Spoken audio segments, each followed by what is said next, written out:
Hey guys, welcome back to a brand new episode of Random Review Squad. Today, I will be talking about, or in fact, reviewing the Tecware Phantom Elite 87 key 10 keyless keyboard. Big shout out to Tech360.tv for sending me this keyboard. I had real good fun using the keyboard, and thank you guys. So let's get to it. I'm your host Thiru, and this is Random Review Squad.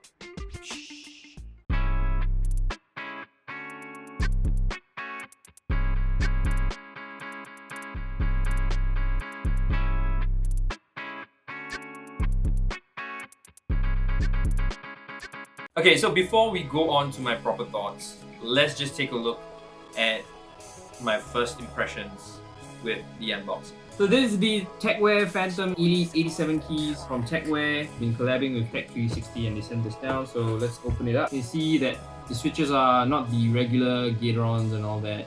These are speed coppers, and basically it's tactile. Right, I already have a few, like I have flickies and I have linears, but I don't have tactile, so this is my first tactile. These are modular switch sockets, so you can actually, I think, remove them. So these are double shot ABS keycaps, which is pretty good, so the characters don't fade away. Okay, this be careful.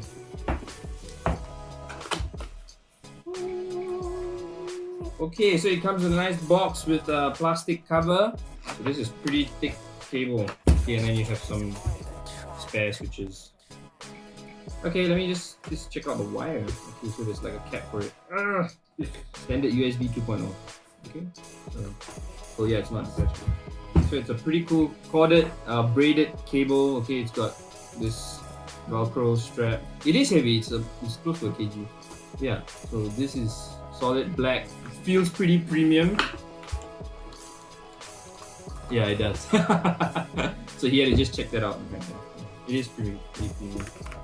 So usually, like budget keyboards would be like pretty plasticky and extremely light. But this has a weight to it.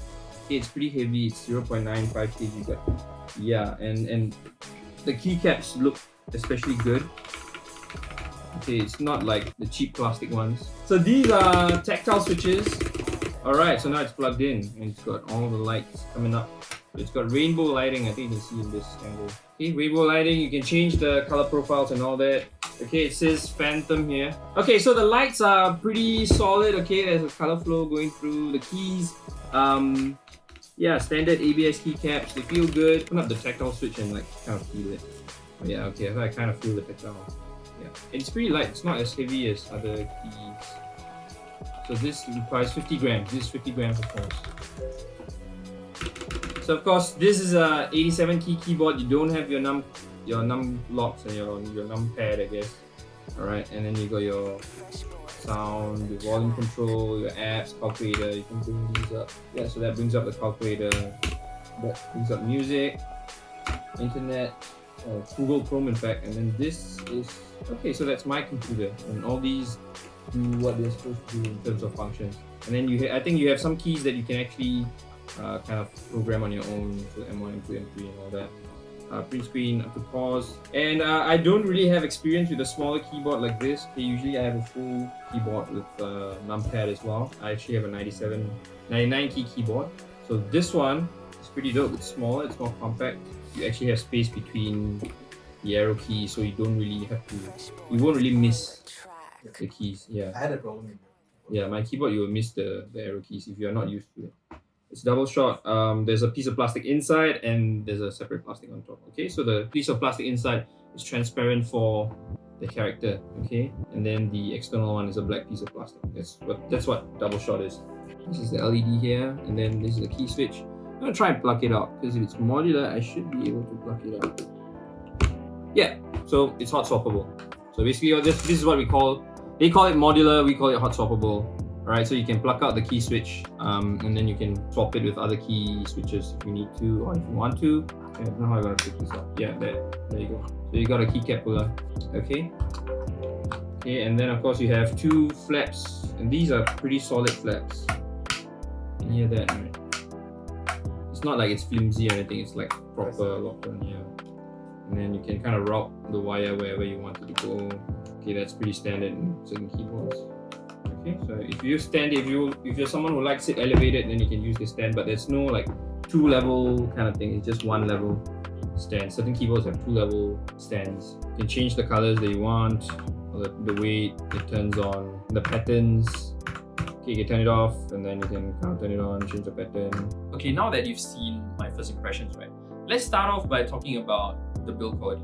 The build quality actually surprised me. It's actually pretty good, even though the lower body is actually plastic, but the alloy backplate kind of helps it feel a bit more premium. The backplate is what the key switches sit on, so yeah, and it makes it feel a bit more heavier, but I think the weight is about a kg. Yeah, 0.95 kg. So it feels premium in that sense. I think the main look or the idea that Tecware is going for is to make their keyboards look premium, but at the same time making it budget, right? So these keyboards are actually considered budget mechanical keyboards. Now, for those of you who don't know about the keyboard industry, there are those who actually spend like only $5-10 on a keyboard, and everything goes, everything is fine. And then you go one step up, there are those who buy budget mechanical keyboards, which are about $89 to $90, or maybe I think in that range of 60 and 200. That's considered budget mechanical keyboards. And then of course there's people like me on the other end who go to about $200, $300, even $1,000, and those are more of the enthusiasts because they know, or they have certain things that they look out for when they buy a keyboard.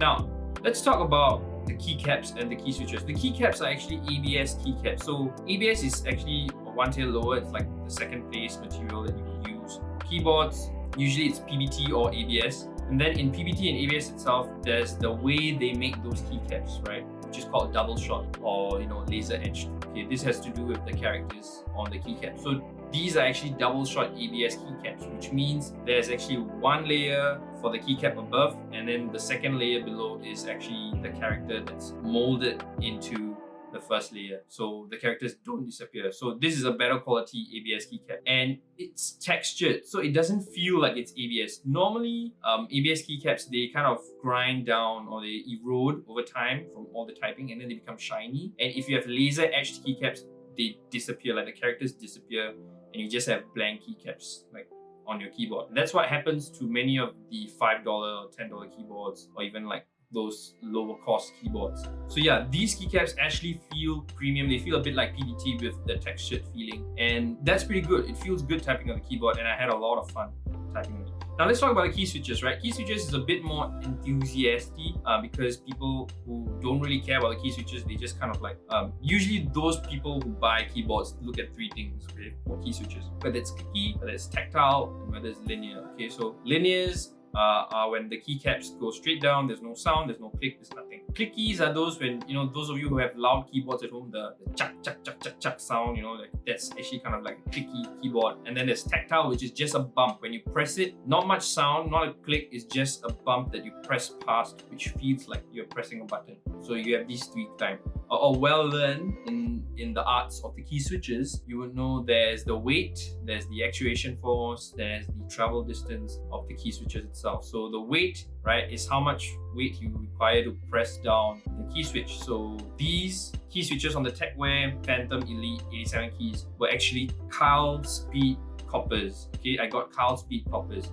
Now the difference lies in the actuation point, the travel distance. It's shorter compared to normal key switches. The actuation point is actually at 1.1 mm. Usually normal switches are 2 mm. So this means when you press the key, it activates faster, and your character responds faster as well, right? So you feel like there's less input lag between you and your character in game, or when you're typing on your document or whatever you're doing, right? So yeah, you don't really care about travel distance because that's how far the key travels. Right. Now the weight is 50 grams, so it feels better, it feels premium. I think the good weight for key switches is usually 50 to like 60 grams because it feels premium within this range. Above 60 grams, you start to get finger fatigue. Yes, there's such thing called finger fatigue where your fingers start to hurt because it's too hard to press on the keys for a long period of time. And 45 grams is too light. It feels like it's cheap, it feels like it's too easy. It doesn't feel premium, it doesn't have that premium feel.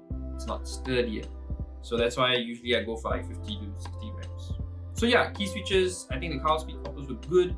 If you are looking for this keyboard or budget mech like this, look for Gatorons or Carl switch budget mechanical keyboards, especially ones that are hot swappable, so that you can kind of try out the whole range of key switches out there.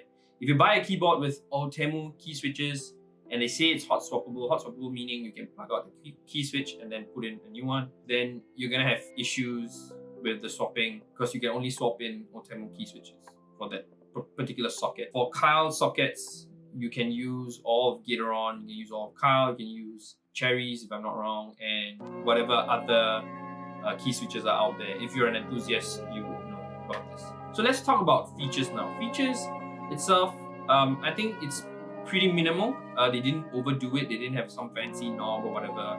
This is minimal. It's got two lights, one for the caps lock, where the caps is on, and the other one I'm not sure what it's about. I feel like I'm not doing my job as a reviewer trying to find it out, but I just didn't know what it was for. Right, so if anyone knows, you can leave comments down in the comment section below. You've got RGB, of course. I think that's the main selling factor for most of these budget mechanical keyboards, because you can't beat the quality or the sort of premiumness of higher spec and much more expensive keyboards. So you go in the direction of flashiness.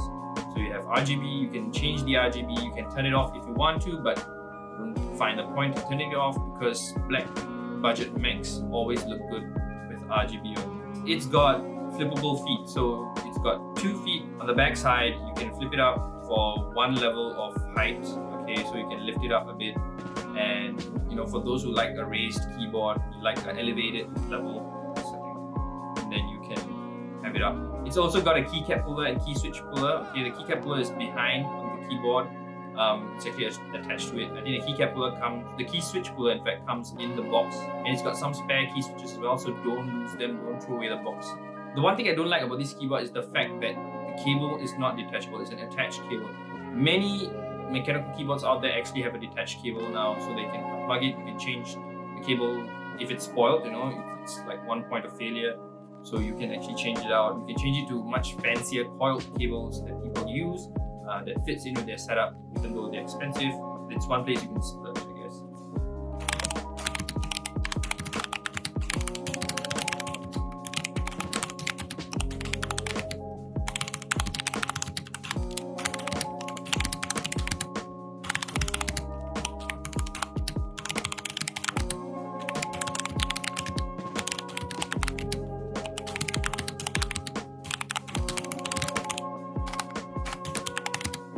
Yeah, it's a pretty simple review. If you want to know a much more in-depth review about the keyboard, you can actually visit tech360.tv and check out the blog there. I actually have an article, so they'll put it up and then you guys can check it out for a more in-depth review, right? So once again, thank you. I want to give a huge shout out to tech360.tv for this collab. Thanks for reaching out to me. If you like this content, please hit the like button and smash the subscribe button. If you got any comments or any stories you want to tell us about the Tecware 87 key Phantom Elite or any other Tecware product out there, you can actually leave your reviews or your thoughts down in the comment section below. Until next time, I'm your host Thiru, and this is Random Review Squad.